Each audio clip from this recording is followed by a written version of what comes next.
दोस्तों नमस्कार। आम आम आम जी हाँ, आम के पौधे पे थोड़ी करते हैं चर्चा।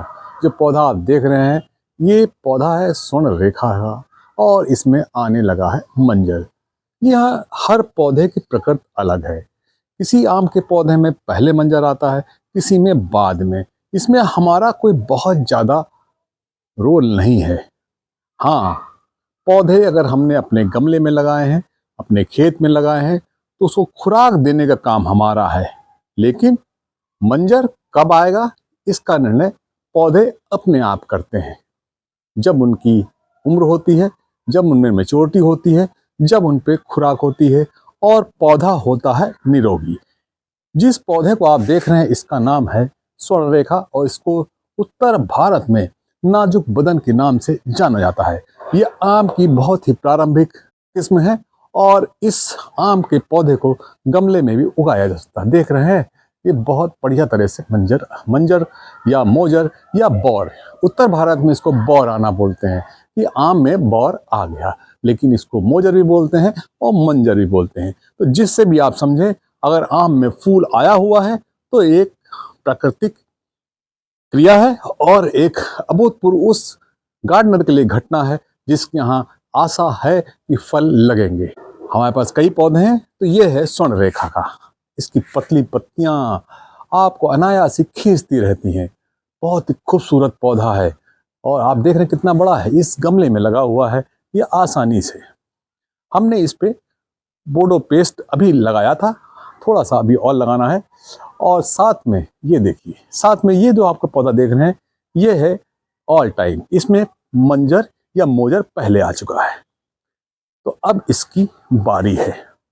आप देख रहे हैं, तो आगे हम दिखाते हैं आपको एक और पौधा जिसमें आपको ये पता लग जाए कि प्रकृति ने सबको अपना अपना रोल अदा करने के लिए दिया गया है। हम अपना रोल खाली खाना पीना न्यूट्रिशन दे के ही अदा कर सकते हैं। देखिए, ये है बनाना मैंगो का और इसमें देखिए एक मोजर या पत्तियां की शुरुआत हो रही है। आपको एक और पौधा दिखाते हैं। देखिए दोस्तों, आपको एक पौधा और दिखाते हैं। ये अरुणिका, इसमें भी मोजर की शुरुआत हो चुकी है। और आपको एक पौधा और दिखाते हैं। ये पौधा है मियाजाकी का, लेकिन इसमें कोई भी शुरुआत नहीं है, कोई भी सिम्टम नहीं दिख रहे हैं। आएगा या नहीं आएगा, जबकि ये पौधा बड़ा है। कुछ सेवा में कमी रह गई या मौसम इसके अनुकूल नहीं है। हालांकि ये सब घटनाएं होने लगेंगी। जब आप गार्डनिंग करेंगे तो कभी मंजर आएगा, फूल बनेंगे, फल लगेंगे, कभी नहीं लगेंगे। ये देखिए, हम अपने कर्तव्य का पालन करते रहे। आज समस्या इस बात की है कि क्या इस परिस्थितियों में हमें करना क्या है। जब आ चुका है मंजर, ये देखिए कोटिमान मैंगो है और इसमें थोड़ी हल्की सी सुबुगाहट हो रही है। और साथ में आपको दिखाते हैं ये आम्रपाली मैंगो, और इसमें कोई नहीं है, कुछ नहीं है, कोई सिम्टम नहीं है। लेकिन इसमें एक ये पत्तियों का थोड़ा सा एक कोपल निकली थी जो आज से 15 दिन पहले। अब इसमें पत्तियां आएंगी, मोजर आएगा या नहीं आएगा, ये समय बताएगा। आइए कुछ चर्चा हम और करते हैं जिस पे आया है मंजर। जिस पे मंजर आ चुका है और फूल लग गए हैं, इनमें हमें किसी प्रकार का छिड़काव नहीं करना है। फंगीसाइड का छिड़काव खाली किया जा सकता है, वो मैंने पहले कर दिया है। लेकिन इसमें नीम ऑयल का छिड़काव अब नहीं करना है, क्योंकि अब परागण का टाइम है। और अगर हम नीम ऑयल का छिड़काव इस पर करेंगे तो ये पौधा हमारा परागण से वंचित हो सकता है, यानी इस पे परागण के लिए मधुमक्खियां नहीं आएंगी। लेकिन ये पौधा में भी फूल भी पूरी तरह से शुरुआत हो रही है। तो अब हम इसको, क्योंकि कीट पतंगों से बचाना है, कीड़ों से बचा, क्योंकि जब नए नए मोजर आते हैं तो कीड़े भी आक्रमण करने की कोशिश करते हैं। ठंड बहुत तेज हो रही है और पाला भी पड़ सकता है। इसको हमें खुली धूप अगर आती है तो उसके नीचे ही रखना है। हमने ऐसी व्यवस्था करी जहां पर इसको धूप आती है, लेकिन हमने पाले के लिए इसके लिए कोई प्रबंध नहीं किया है। तो अब हम आपको दिखाते हैं कि हम करना क्या है।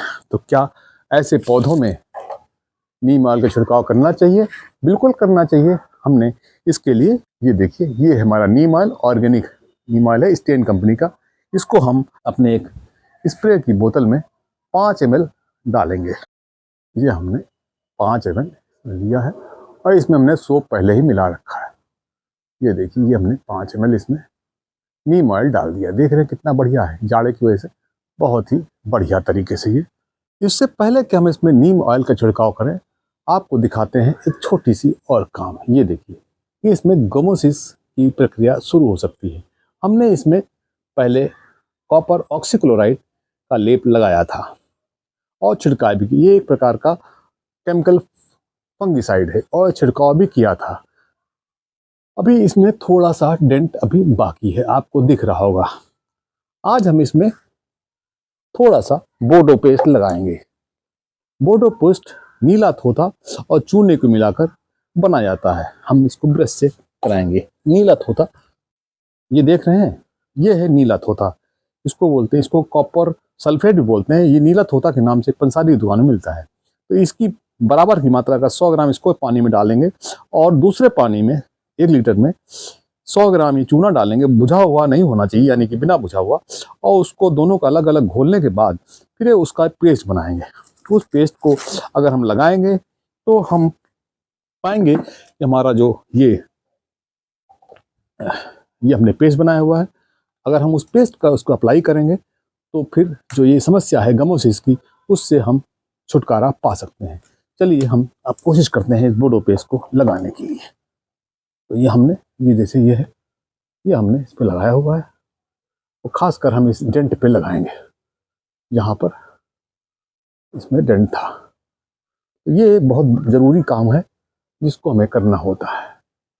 ये देखिए, इस तरह से अगर हम एक बार में नहीं जाएगा तो हम दोबारा इसको 15 दिन तक पुनः लगाएंगे। हमने इस पर पहले कॉपर ऑक्सीक्लोराइड का लेप भी लगाया था और उसका छिड़काव भी किया था। अब पहली प्रक्रिया ये बनती है, क्या हम पौधे को खाद दें या कि ना दें। दोस्तों, हमने इसको महीने भर पहले खाद दी थी, लेकिन अब जिन लोगों खाद देने से चूक गए हैं उनके लिए यही हम कह सकते हैं कि आप चाहे तो जरूर खाद दे सकते हैं, थोड़ी मात्रा में, बिना इसके मिट्टी में किसी प्रकार की छेड़छाड़ किए हुए। यानी बहुत थोड़ी सी गुड़ाई करके, हल्की गुड़ाई, जिससे कि इसके जड़ों को कोई प्रकार का कष्ट ना हो। तब आप इसमें हल्की सी वर्मी कंपोस्ट और सीवीड एक्सट्रैक्ट ग्रेन्यूल्स अगर आपने नहीं डाला है तो आप डाल सकते हैं। इस प्रकार से बोडो पेस्ट लगाएंगे, थोड़े ही दिनों में आपका पौधा हष्ट पुष्ट हो जाएगा। आप चाहें तो कॉपर सल्फेट का घोल बनाकर पौधे में डाल भी सकते हैं। यही वह नीले थोथे का। अब प्रश्न ये उठता है कि हम जिन लोगों ने खाद नहीं डाली है, क्या वो खाद डाल सकते हैं। दोस्तों, अगर पौधा भूखा है और हम भूखे हैं तो क्या हम खाना नहीं देंगे। हालांकि पौधा इस समय अगर आपके पौधे में मोजर या मंजर आया हुआ है तो आप थोड़ी खाद, वर्मी कंपोस्ट और उसमें सीवीड डालकर और थोड़ी ऑर्गेनिक पोटाश डालकर थोड़ी डाल दें और जड़ों में हल्की सी गुड़ाई करके दे सकते हैं। लेकिन अगर आपने पहले खाद डाली है तो अब डालने की जरूरत नहीं है। अब प्रश्न उठता है कि ये खाद कब काम करेगी। जो ऑर्गेनिक खाद हम डालेंगे ये कम से कम काम करने में कम से कम 30 दिन लगेंगे। उसके बाद इसका काम शुरू होगा। तो जो पहले हमने खाद दी है उन्हीं की खाद से इसका काम चलता रहेगा। 1 नंबर, तो क्या केमिकल खाद देनी चाहिए, डीएपी या एनपीके। अब डीएपी में घुलने की प्रक्रिया बहुत स्लो है तो हम डीएपी की वकालत नहीं करते हैं। एनपीके को आप डाल सकते हैं, परंतु हम होम गार्डनिंग में एनपीके को भी डालने की सलाह नहीं देते हैं। हम तो कोशिश करते हैं कि जो होम गार्डनिंग हो उसमें हम केवल ऑर्गेनिक खादों का ही प्रयोग करें। क्योंकि अभी कुछ हमारे जो व्यूवर्स हैं उनका कमेंट था, फल नहीं आएगा तो हमें अफसोस होगा। भाई, फल आएगा नहीं आएगा ये आप पर निर्भर नहीं करता है, ये पौधे पर निर्भर करता है और आप द्वारा उसको दी गई खुराक पर।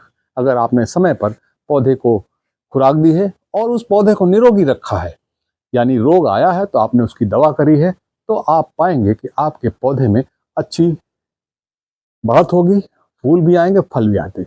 इस समय हम इसमें जब मोजर आ गया है, इसको मंजर बोलते हैं, ये अभी खिला नहीं है, यानी फूल भी बनने की शुरुआत है, इसमें हम नीम ऑयल का छिड़काव करेंगे और इसके 5 दिन के बाद करेंगे हम इसमें कॉपर ऑक्सीक्लोराइड का ही छिड़काव करें, क्योंकि वो आम के पौधे में ज़्यादा बेहतर रिजल्ट देता है। इस समय बाकी हम इंतजार करेंगे इसके फलों का बनने का, उस समय फिर हम नए वीडियो में आपके साथ चर्चा करेंगे। इस प्रकार से इसका परागण होता है। परागण के लिए एक बात जरूरी है कि आपको अपने पौधे के आसपास फूलों का भंडार रखना होगा, जिसमें कि आएंगी तितलियां या आएंगे मधुमक्खियां या परागण करने वाले कीट।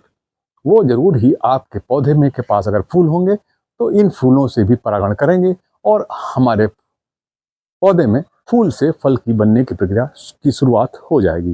दोस्तों, आम के पौधे में फूल से फल बनने की प्रक्रिया एक जटिल प्रक्रिया है। बहुत सारे फूलों में बहुत कम ही फूल फल में बदल पाते हैं, जिसमें कि परागण ही एक रोल है। और अभी हम इसमें नीम ऑयल का छिड़काव करेंगे, जो हमने नीम ऑयल के लिए तैयार किया था। देखिए, हम इसमें उसी से इसमें कर देंगे थोड़ा सा स्प्रे, और जिससे कि अगर कीट पतंगे आए तो इससे दूर भाग जाएं और हमारे पौधे में बचाव हो कीट पतंगों से। तो नीम ऑयल 5 ml पर लीटर ऑर्गेनिक आप इस प्रकार से इसको पूरा नीम ऑयल से नहला दीजिए। कीड़े अगर लगने वाले होंगे तो भाग जाएंगे। इसके 5 दिन के बाद हम इसमें कॉपर ऑक्सीक्लोराइड का छिड़काव करेंगे। धन्यवाद दोस्तों। इसी प्रकार के इन्फॉर्मेटिव वीडियो के लिए देखते रहें, लाइक करते रहें और शेयर करते रहें। आपका अपना पसंदीदा चैनल राम की बगिया।